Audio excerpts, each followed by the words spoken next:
Bom dia, pessoal. Estamos aqui com o Fred Casaro e a gente queria fazer algumas perguntas sobre a sua carreira, sobre a sua trajetória no tênis. Então, para começar, eu queria entender um pouco sobre o começo da sua carreira. Que eu vi que você chegou a ser top 1 no juvenil e eu queria saber como é que foi esse processo de treinamentos até você conseguir conquistar e atingir esse nível no tênis nacional. Legal, obrigado, prazer aí por vocês estarem aqui com a gente. Primeiramente, assim, eu vim no interior de São Paulo, né? Uma cidade pequenininha, São João da Boa Vista. Treinei desde os 12 anos em Campinas com o João Soares, né? Um dos grandes nomes do tênis aí.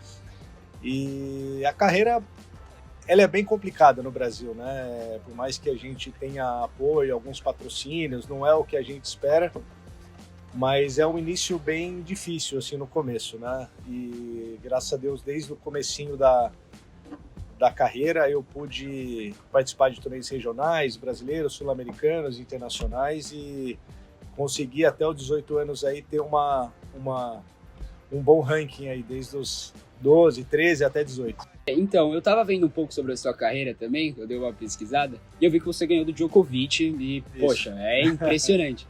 Só que pouco se fala nisso e é um feito muito grande. Sim. Você acha que não a sua carreira, mas assim, grandes marcos da sua carreira foram subvalorizados pela grande mídia? Com certeza. Naquela época, na 2004, se eu não me engano, né, num jogo de duplas, onde eu e o Francisco Costa, famoso Chico Costa, aí, famoso no meio do tênis, a gente conseguiu esse feito e realmente é algo que naquela época não tinha nem foto digital ainda, estava iniciando câmera digital, enfim. E provavelmente teria sido diferente se fosse uma mídia hoje, atual. Naquela época, eu acho que teria ajudado muito a gente aí a ter patrocínios melhores, ajudas melhores aí para a gente continuar na carreira, né? Apesar de do pequeno sucesso que eu pude ter, que não acabei parando com 26 anos, né? Por questões óbvias, né? Jogar profissional é um custo muito alto. Para você ter uma estrutura correta e êxito, né, é um custo altíssimo com o sul-americano, né, tanto é que a gente vê muito pouco sul-americano bem sucedido no tênis. Então, mas assim, mérito ou não, a gente conseguiu esse feito e hoje a gente consegue dar o valor assim, olhando para trás, assim, né, é uma vitória apenas, mas é uma vitória histórica, né? Não, perfeito. E, assim, como você disse, né, na sua época, as redes sociais eram muito carentes ainda, tinha muito pouco. Eu queria saber como que impactam a formação de um atleta hoje ter esse acesso gigantesco à rede social. Como você falou, o João Fonseca, por exemplo, os pais já limitam totalmente ele entrar nas redes, porque atrapalha mesmo, e eu queria saber a sua visão sobre isso.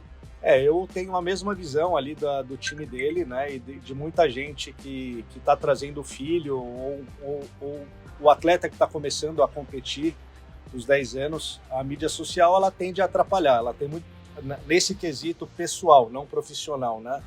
Ela sendo usada da forma correta, ela vai ajudar na área mais profissional, de patrocínios, enfim, mas acho que a parte pessoal acaba prejudicando a criança, né? Porque a gente sabe que o mundo virtual é a realidade é outra. Quando você está na quadra, né, você está jogando com a realidade. Né? E hoje a mídia ela tende a influenciar psicologicamente a criança e eu não acho legal. E você acha que esse incentivo financeiro, ou a falta dele, interfere nesse processo de formar um grande ídolo para o Brasil? Com certeza, com certeza. A gente vê muito isso no exterior, né? Tanto nos Estados Unidos quanto na Europa.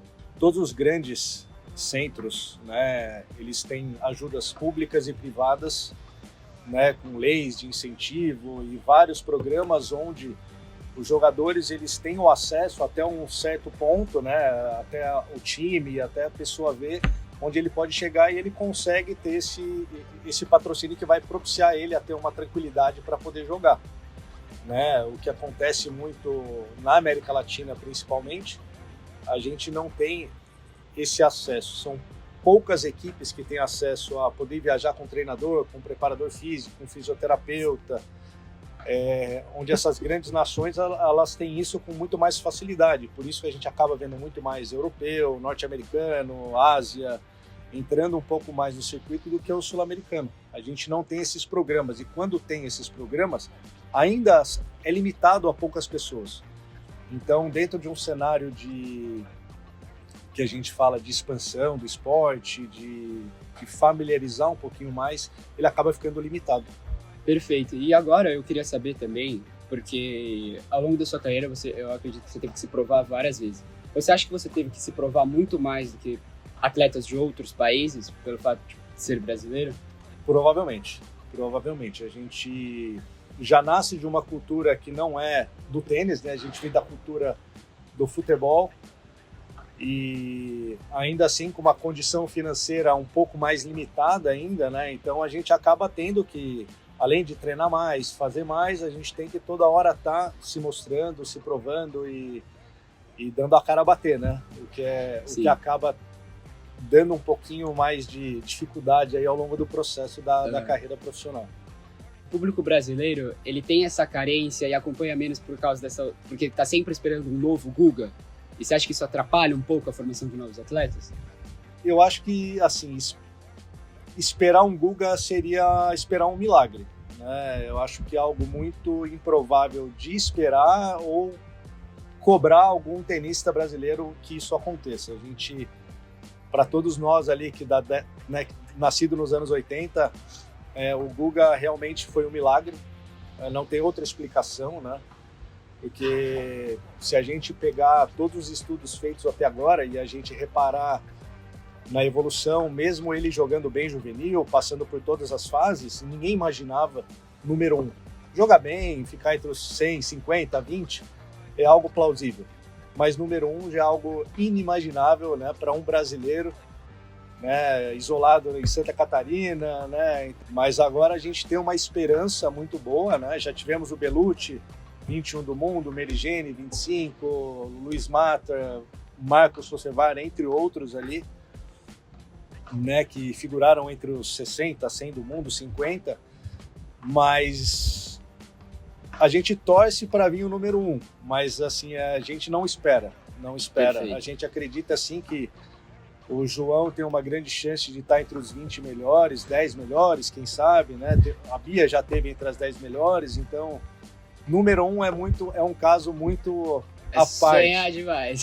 Seria um sonho acima da realidade, por enquanto. Então, perfeito. E aí, já encaminhando a próxima pergunta, que é, você acha que comparar o João Fonseca com o Guga atrapalha a carreira do próprio João? Ou... Totalmente, porque, como a gente acabou de falar, o Guga foi um milagre, né? E assim, qualquer ranking é algo plausível. Número 1 para um brasileiro é milagre, porque a gente não tem uma cultura tenística, né, assim, evoluída, a gente não tem incentivos, a gente não tem nada. Então, assim, o João Fonseca vem de uma situação completamente atípica da situação brasileira tenística, né? Por isso, sim, a facilidade de ter êxito é muito maior. E, lógico, com o trabalho e o bom mérito e tudo que eles fazem, está garantindo tudo isso, além do talento absurdo, né, que ele tem, isso é inegável. Mas, com certeza atrapalha. E eu acho que essa comparação a gente já tem visto aí ao longo do tempo do Alcaraz com o Nadal, a gente viu que já não está dando certo e não dará certo. Porque a gente está falando de 3 fenômenos estratosféricos: Djokovic, Federer e Nadal. Isso daí é algo que a gente jamais pode comparar, né? Então, se a gente levar o João Fonseca na mesma comparação do Guga, que foi número 1, a gente vai estar dando um tiro no pé. Eu acho que isso daí vai depender 100% do talento e da bênção de Deus ali na vida e na carreira dele. E para encerrar, eu só queria saber quem foi o seu ídolo, quem foi o cara que você assistia pequeno e te inspirou a jogar o tênis? Meus grandes ídolos foram o Pete Sampras, André Agassi e o Marcelo Rios, né? Por isso eu passei 5 anos da minha vida, morei nos Estados Unidos, né? E naquela época Pete Sampras e André Agassi e os Estados Unidos em si eram o país do tênis, né? Não tinha comparação no mundo inteiro para os Estados Unidos. E o Marcelo Rios, por ele ter uma característica muito parecida comigo, né? Ele é baixinho, canhoto, né, modéstia à parte, habilidoso. Então, foi um estímulo muito grande, assim, poder, né, ver, né, bem de perto esses 3 jogando, mas esses 3 foram meus maiores ídolos, assim. E só para complementar, que eu achei interessante que você falou que você treinou fora, você acha que, assim, o processo de um atleta de alto nível, ele tem que ir para fora do Brasil para adquirir um nível mais alto no esporte, ser um atleta competitivo? Hoje em dia eu acredito que essa opção ela tá mais, é difícil de responder isso. Na verdade, a questão de treinamento, eu acredito que todos os países hoje, com inteligência, com todo o estudo já possível que já existe, acredito que não precisa mais ir para fora. Antigamente era muito diferente, né? Você ir para um outro país, uma estrutura que o Brasil estava longe de ter, hoje ele já tem. Então eu acredito que o mais importante hoje seria poder ter a oportunidade de competir fora. Tá. Isso daí para mim hoje é muito mais importante do que treinar. Porque para mim o processo de crescimento do jovem, início de profissional, ainda você não é um adulto maduro, você está mais próximo da família, eu acho muito importante. Perfeito. Então não treinar fora, mas só competir com os caras que estão lá. Exatamente. Porque hoje no Brasil você tem todo o acesso a bons treinos, a bons equipamentos, coisa que antigamente não existia. Tá bom. Então, muito obrigado, foi Imagina. isso. Eu queria te agradecer Legal. pela entrevista. Foi um prazer, foi Valeu, meu. viu? Sejam Obrigado. bem-vindos aí. Valeu.